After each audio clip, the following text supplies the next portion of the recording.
A while ago, I destroyed my model cars for a Junkyard diorama build, and many of you guys were unhappy about my decision, saying those cars were too nice to be destroyed. You know what? You're right, I shouldn't destroy these model cars. Or should I? I'm sorry, buddy. You're next.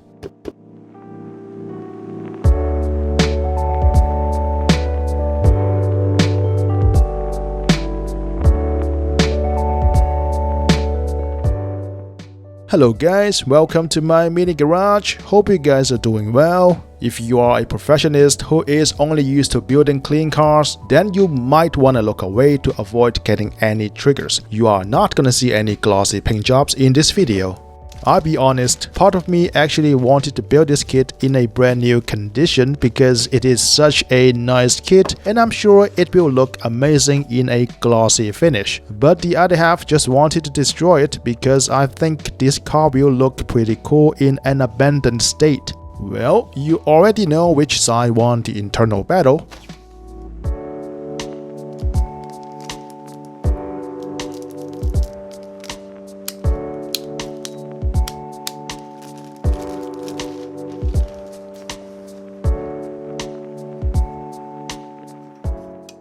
I started by cutting the parts of the plastic sprues with a pair of side cutters. This Tamiya kit has so many individual parts, which is a huge plus because more parts means less masking. I like building model cars, but I don't like masking. I just don't. Seriously, I would rather drink spoiled milk and have a diarrhea instead. Yep.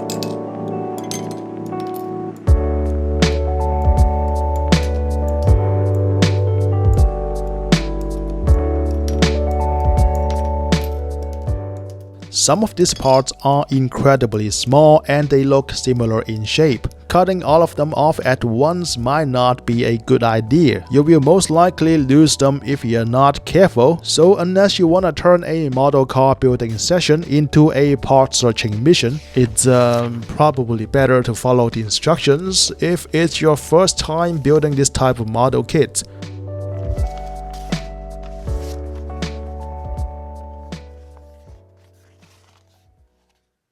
After the part have been removed, it's time to start working on the body.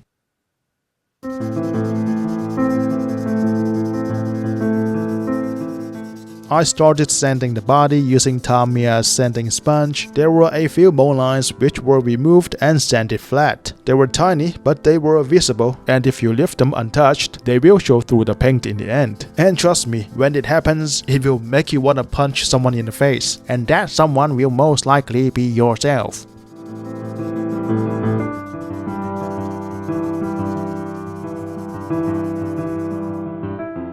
Tamiya has done an amazing job recreating the smallest detail on this car. A lot of the small parts have been molded separately, which should make your painting session less painful with less unnecessary masking. You can paint them separately and glue them afterwards. However, my suggestion is to glue together as many parts as you possibly can before you head over to the paint booth because many of these parts are way too small to be held by anything. You don't have to know how to do magic to make them disappear. Just simply hold them with a pair of tweezers and then 2 seconds later, they be gone.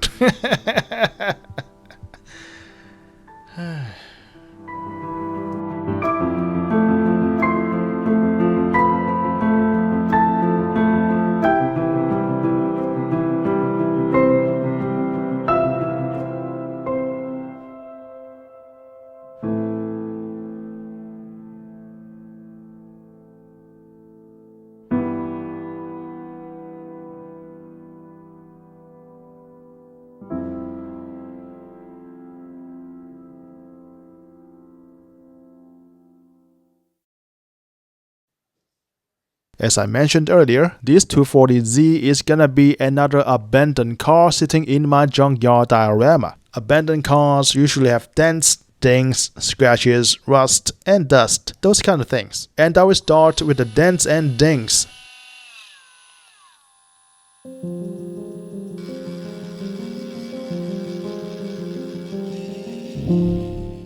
My way of making dents is rather conservative. I used a portable rotary tool to thin the plastic on the inside of the shell where I would want the dent to appear on the outside. The idea is to make it thin enough so I can push it in from the outside to make the dent.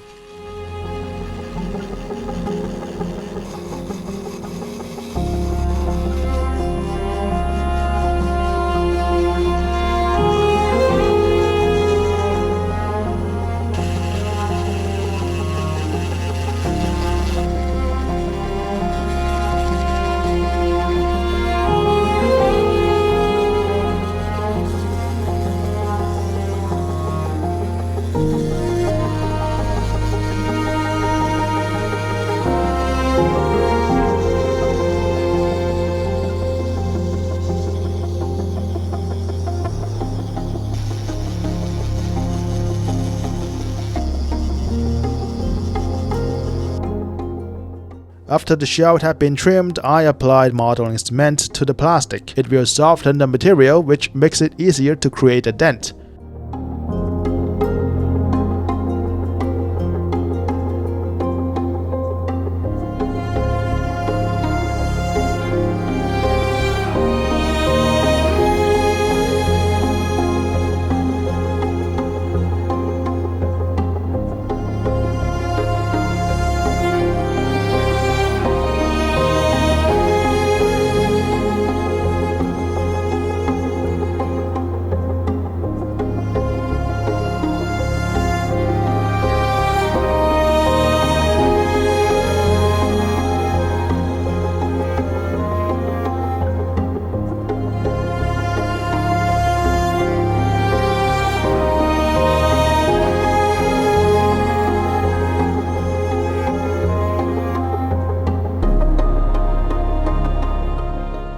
The plastic was pretty thin and fragile, so once I was happy with the look, I had to apply super glue to harden it up.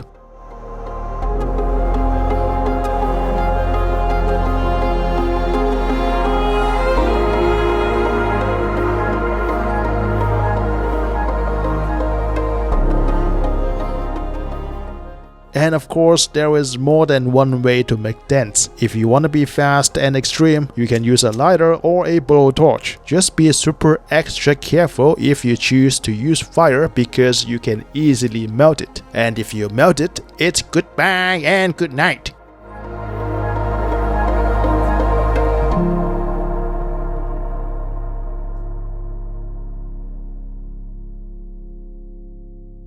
After days of grinding, burning, and poking, it's time to start painting.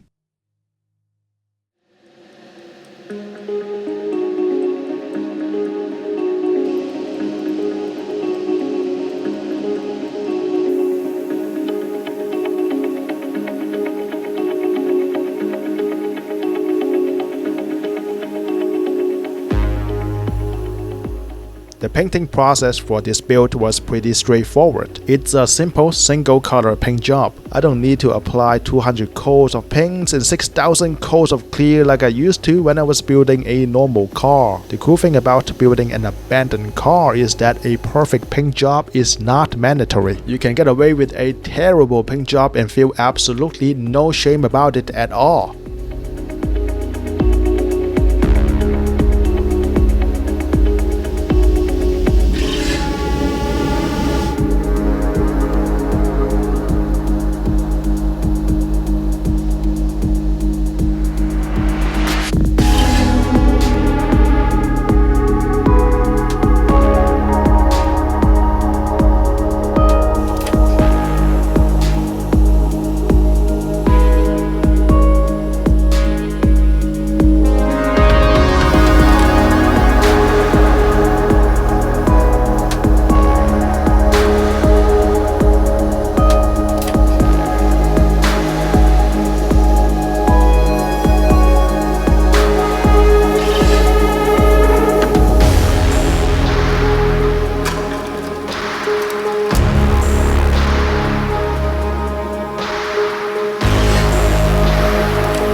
These seats are looking great, but I am building an abandoned car, so I don't want them to look great. I want them to look torn. Nothing too crazy. A couple of rips and tears to the cushions will do the trick.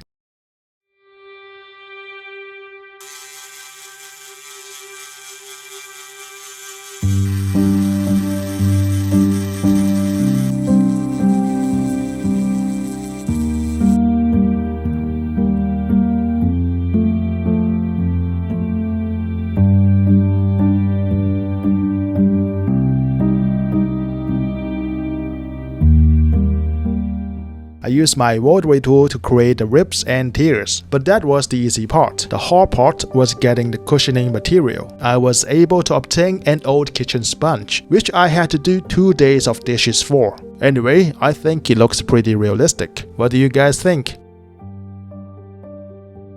After I was done ripping the seats apart, I then started applying dust and grime using enamel wash.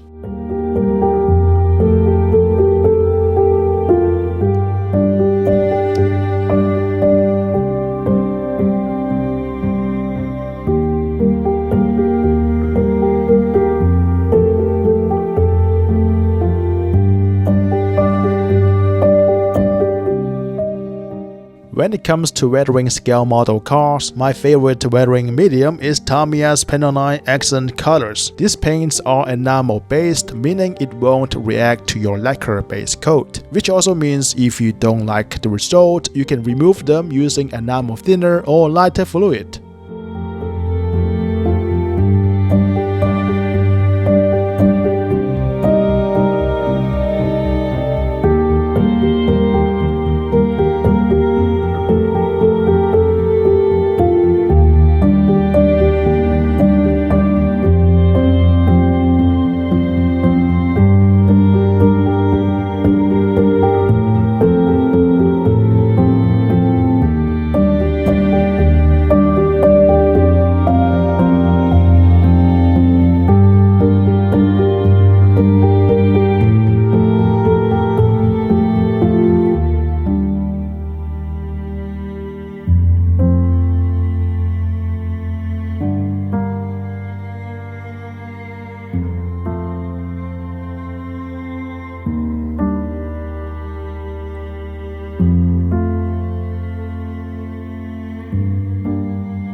After I finish the initial layer of dust, it's time to make some rest. Yeah, boy.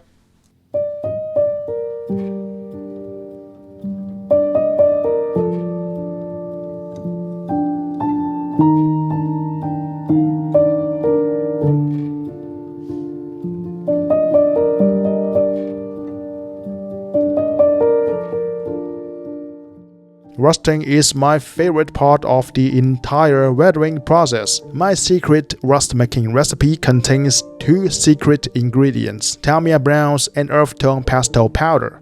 Okay, I just told you guys the secret, so it's not a secret anymore, is it? Just promise me don't tell anyone, okay? Okay.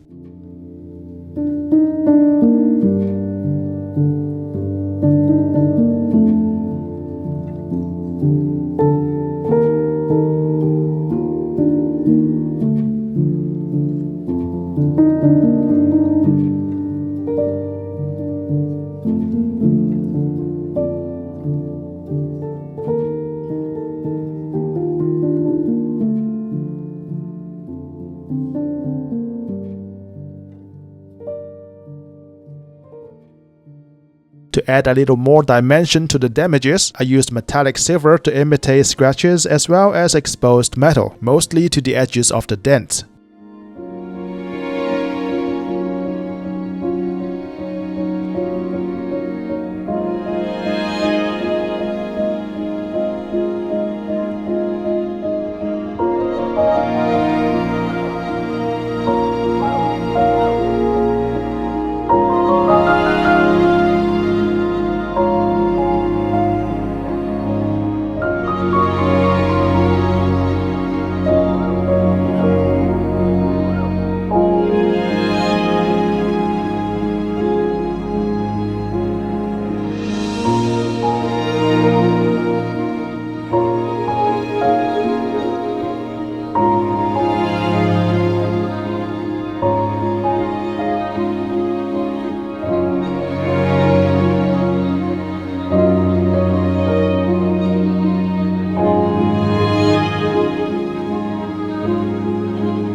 To finish it off, I installed a couple wires to the engine bay just to make it look less empty.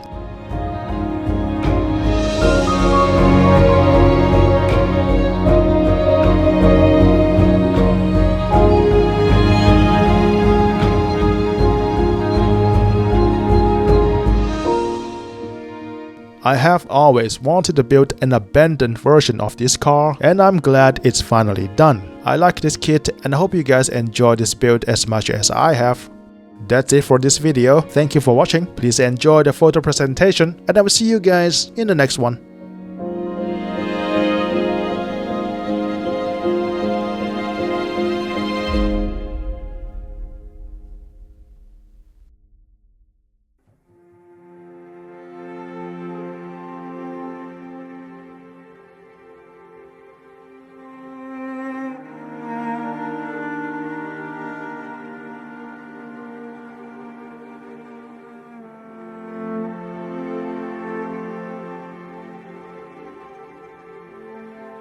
Thank you.